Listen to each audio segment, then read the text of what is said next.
Thank you for spending some of your Sunday to listen to me rant. Thank you for the introduction. I'm Jarrad. I'm the director of the Institute of Free Technology.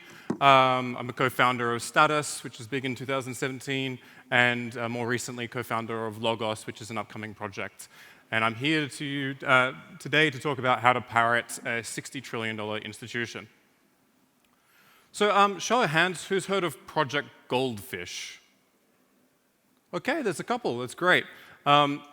So Project Goldfish was basically a pseudo-report or a paper that was done by Adrian Norman, who is a little-known person, but who is a co-writer on the book called The Computerized Society, which was incredibly influential back in the time.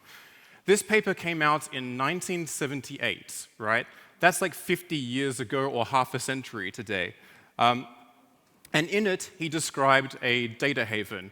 More specifically, he described something that we're trying to effectively build, a computerized network that was entirely anonymous and effectively operated like a tax haven, but did so in the net, right? Of course, he had ideas of technology as it was back then, but it would take like an extra decade or so for the cypherpunks or for the crypto-anarchists or the extropians to really even try and pick up this idea. And it would take even a further decade with the music industry going after music piracy and the advent of or rise of peer-to-peer file sharing technologies before we could really understand that we could build distributed systems that would actually implement something like Project Goldfish. In the book, The Pirate Organization by Durand, he would have called the systems that we're creating a meta-sovereign, right? It's like this system, a distributed system that uses regulatory arbitrage or jurisdictional arbitrage to maintain its integrity, just like Bitcoin, just like Ethereum, just like DarkFi or even Logos, right? But, of course, you don't need distributed systems to create meta-sovereigns. A couple of talks ago, I did a talk called Corruption, KYC, and the Cost of Compliance, where I try to offer you a different perspective on the compliance regime and KYC and AML, both in terms of proportionality and its effectiveness. So there's a QR code there if you're interested in checking it out later. But just a little taster here, the amount that we spend on compliance is actually double what they estimate goes towards global terrorism financing, which is one of the core reasons for tracing illicit financial flows. Worse than that, even though we're all doing KYC, taking a photo with our stupid face in front of with our stupid passport, less than 1% of illicit financial flows is recovered, right? It's even worse, these policies actually get implemented in countries and then are used by politicians against their political opponents to economically lock them out. So yeah, what we're really seeing here, or I want to frame this, is that we actually see two different ways of doing a meta-sovereign. You have a transnational policy network like the Financial Action Task Force or the World Economic Forum, and these are they're not even legalistic entities, right? In many cases, they don't actually exist anywhere. And at the same time, they seem to undermine the sovereignty of nation states. Furthermore, they were never democratically elected. You never voted for these policies, yet you are forced to participate in them. Conversely, systems like Project Goldfish or distributed systems that we're trying to create, they're actually completely open. You can participate in consensus or in the development of the protocols. You expressly consent when you sign a transaction with them, which is a huge property, right? Even with a nation state, you have an implied consent, right? Just by virtue of you being born in a region makes you a citizen, and therefore you're subject to these laws, right? So these two sort of worldviews of these meta-sovereigns have very different understandings of what a tax haven is and how they utilize this concept, right? One is trying to effectively suppress it, and the other one actually sees it very integral, right? So are tax havens good? Are they bad? Who knows? To answer that, we're going to kind of go through what, say, the whole compliance regime of the past, quarter century has been arguing, and see how effective they've been. This has been left out of the previous talk, so I'm kind of building on it. Here is just a straight line of basically the 10% of global offshore household wealth staying the same despite like 5 or 6 different policies being applied to the entire planet. Little explicit foreshadowing, I don't know, for sunlighting. Our story takes us back to basically the 80s. No, like 80s and 90s, the world was becoming more and more globalized, right? And there was a huge anxiety about this because capital was starting to move much more faster and dramatically around the planet. In fact, Project Goldfish was a paper that came out kind of spurring some of this debate, right? So it wasn't trying to cause anxiety, but like it was offering something tangible, concrete, in which you could be anxious about. But this really this culminated in this report called Harmful Tax Competition by the OECD, which was in 1998, I believe. And this really started framing the whole idea around tax havens, right? Like this notion of harmful became like embedded, and you probably have that in your own understanding today. And within like 2 years, 35 jurisdictions around the planet were blacklisted from the global economy. Fast forward 1 year, the States had its big boom, the two towers were hit, and this is when things got really ramped up, right? Basically, within like a month of the Twin Towers being hit, the US up-signaled the Financial Action Task Force policies and deployed them around the entire planet. Again, this is trying to track down this global terrorism financing. I won't go into this too much because this is in the previous talk on this topic. But yeah, this was like the time where like all these banks were like forced to change and forced to comply, and consequently why you comply today. Fast forward to 2008.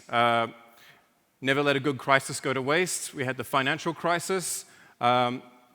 And in the year after, the G20 got together in London, where Gordon Brown basically proclaimed that the era of bank secrecy is over, right?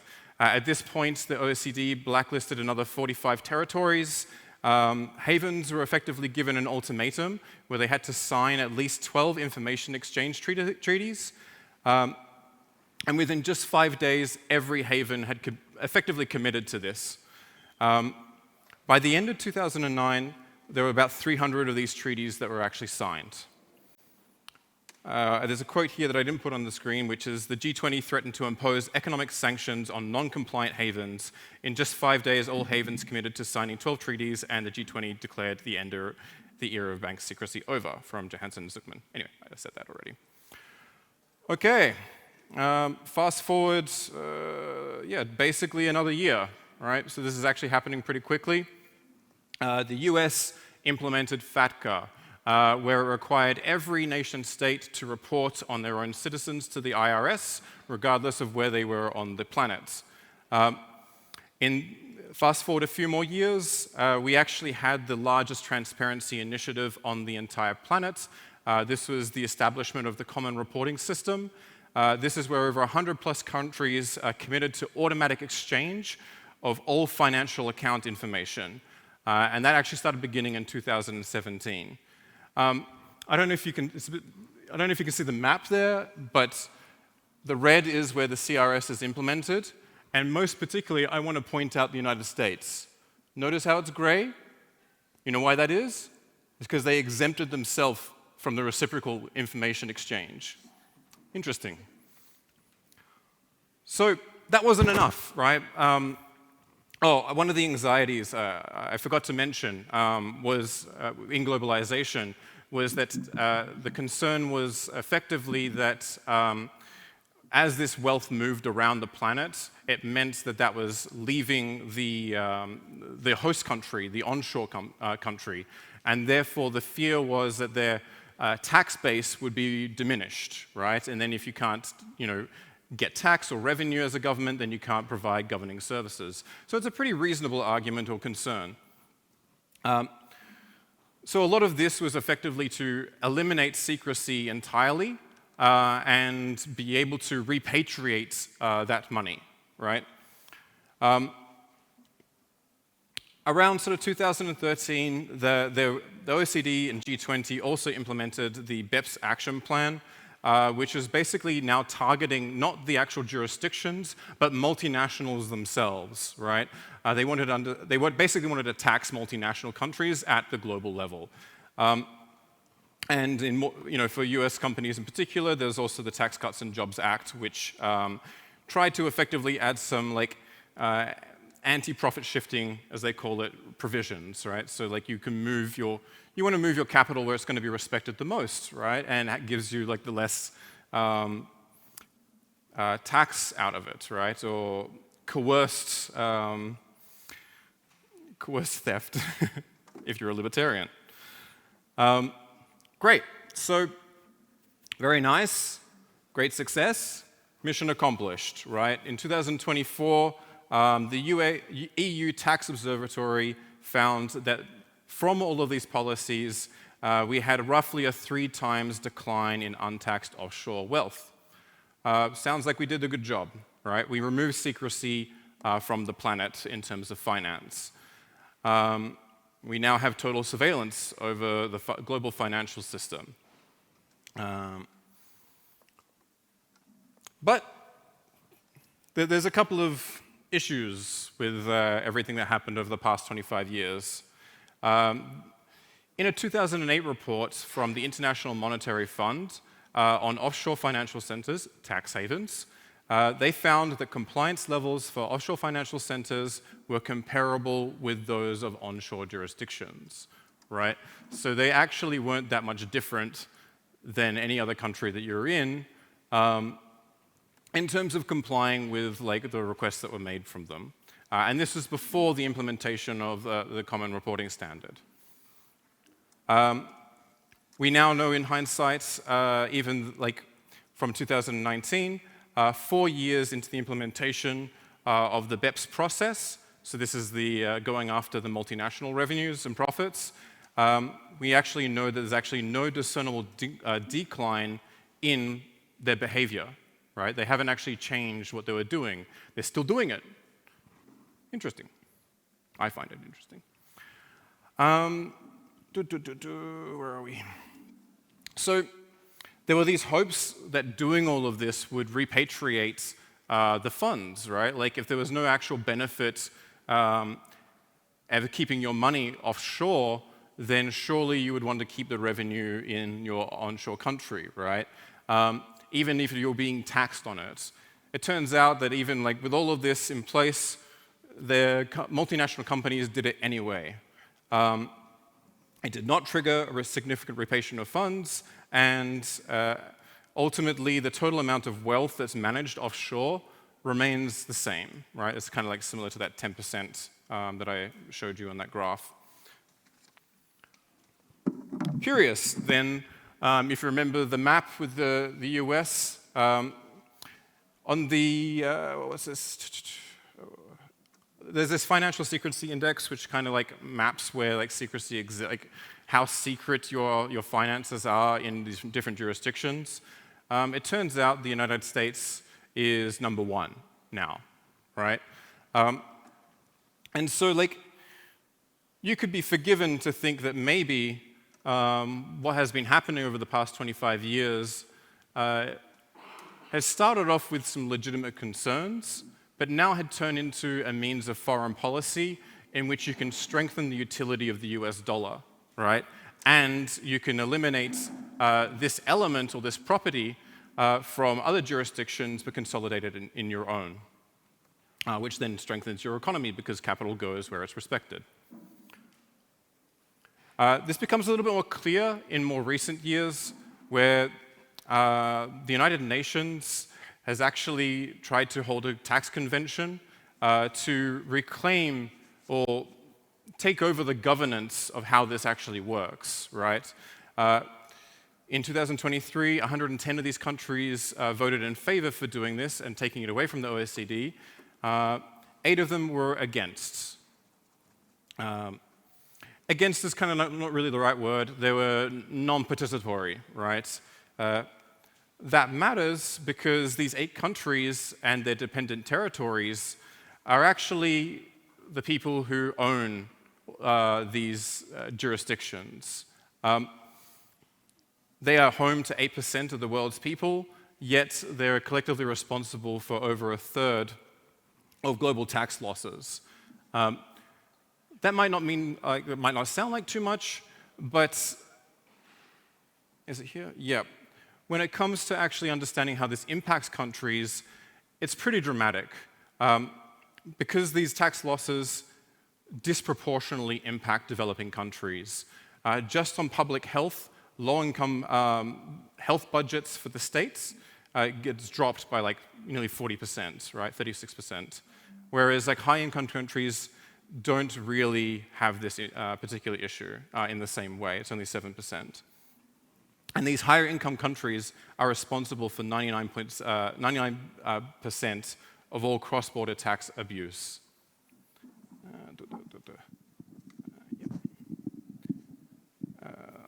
it does not. Bit of a time. Okay. So here, there's a quote from a paper stating that the increasing transparency and exchange of information does not seem to have had a dramatic effect on the amount of household wealth held offshore, indicating that tax evasion cannot be the primary motive for holding financial assets offshore today. So, wait. Why doesn't the capital get repatriated then after implementing all of these things? And if secrecy isn't what draws capital offshore, then what does? Well, to answer that question, it's useful to understand how like the World Bank and these development finance investment banks who co-fund development projects in developing countries actually act and use these offshore financial centers. Very often, they do not feel comfortable putting their assets or any of the contracts within the legal systems of these developing countries. And the reason for that is because their institutional quality is incredibly poor, right? You wouldn't want, let's say that you had like millions of dollars and you did want to stash it somewhere, right? Like you're not going to put it into a country that might have like an authoritarian regime with a corrupt dictator. You might expect, I don't think you'd feel very safe putting your money in like that kind of bank. It might just disappear overnight. If you're a Simpsons fan, you know, Mr. Byrne tries to gives $1 trillion bill to the president of Cuba and then doesn't get it back. And so what the World Bank does is they actually find the closest offshore financial center to the region that they're operating in and uses their services. And it's because they have much higher degree of trust and much higher degree of institutional quality. In fact, there are almost no poorly governed tax havens. You know, think Switzerland, for example. And it's no wonder that this is the case, right? Like, these islands, these exotic places you like to go, they have no agriculture, they have no like resources, like natural resources. They have very little exports and a lot of imports. So almost in like a Darwinian-like fashion, these states have tried to like, leverage their sovereignty and leverage their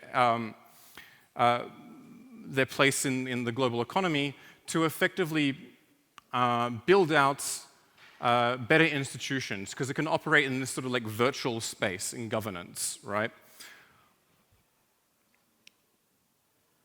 And like, I mean, the proof is in the pudding in terms of this strategy. Like, major tax havens have less than 1% of the world's population, yet they account for like 2.3% of global GDP. They host 5.7% of foreign employment and 8% of foreign property. Their GDP per capita growth is like nearly double any onshore country. The global economy actually runs in these places, right? At almost 60 trillion, their external positions are now 20 times larger than their combined GDP, which accounts for just 2.8% of global economic activity. I mean, it's not really just, that's huge for these islands. In fact, in the Cayman Islands, they are the largest foreign holder of US Treasury securities, right? More than pretty much anywhere else. So, one way to think about this, why this sort of like, why money or wealth goes offshore is actually treating it more like a signal, right? It's a signal that the institutional quality of the onshore country is a little bit poor, right? Take, for example, Argentina, right? Like, they have many unstable financial institutions. Crypto is incredibly attractive to a lot of Argentinians because it can offer, even though it's so volatile, it's still actually offering something more stable than what you can actually get locally. Is that really a crime, or is that just like rational thinking, right? Like, if you were trying to save money for your time? Okay. All right, so it says 3 minutes here, but it's okay. Yeah. So it's not just like Argentina or developing countries either, right? Like, institutional failure is becoming global. According to a Gallup study in 2025, trust in government is at a 5-decade low of 28%. And if you talk to the Congressional Budget Office or the Government Accountability Office, or even the Treasury, there is massive concerns around government debts and sovereign debts, right? We're now hitting a debt. Next year, the US will hit a debt record that has been unprecedented since World War II. And the IMF and the OECD countries see a similar thing, where most countries are going to be at 100% of their GDP, right? So the interest payments are going to put us into a debt spiral in the next sort of 20 years, 10, 20 years. So, one thing that's interesting about these offshore financial centers is, like, these are quality institutions, but really they're only for the rich, right? Like, if you're an average person, you can't really get access to them in the same way.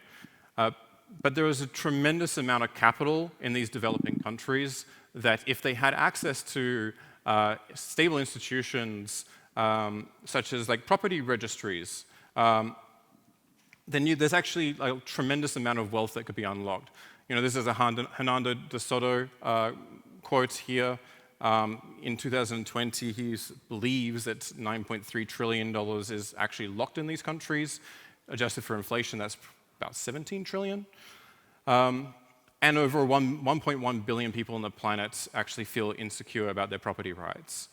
So if we can go over the wires with our technology and bring this institutional quality to them, we should be able to unlock a tremendous amount of value. Here's another argument that's basically saying that if you can reduce a transaction cost in the abstract sense in a country by 0.1%, you enable that country to be able to effectively quadruple its wealth, which is effectively the difference between Argentina and Switzerland, right? So you don't need to have a tremendous impact in total societal change. You only need that 0.1%, right? Not 1%, 0.1. This is where I'm going to pivot a little bit, but basically, the US government went after Switzerland to get rid of its very strong bank secrecy laws by effectively targeting its 4,700 different people. These were like, you know, bankers, lawyers, accounts of people, and so on, right? They identified the operators that were facilitating this institution and exposed them and then tried to persecute them in some sense. My point here is this is actually not that different to what happened to Ethereum and subsequently Bitcoin around Tornado Cash and OFAC sanctions, right? Even though people weren't, like, apart from Tornado Cash, the validators or block relayers, I'm out of time, you get the point, right? It's effectively a similar property. What they're actually doing is they're destroying a property of quality of institutions called credible commitments, right? There's this two ways to think about this. There's the motivational one, the things that you promise and whether you uphold those promises, and the imperative credibility, which is like things that you can put into code or into the structures that can't fundamentally change anything.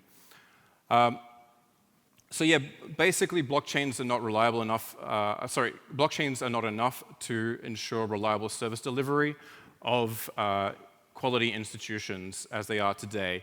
And I want you to think about privacy as creating strong, credible commitments, particularly imperative commitments. If we make our systems unidentifiable in terms of their operators and how they actually function, then they can actually deliver quality institutions to those in need. I know I'll stop there, but there's a book, there's social stuff. Thank you very much.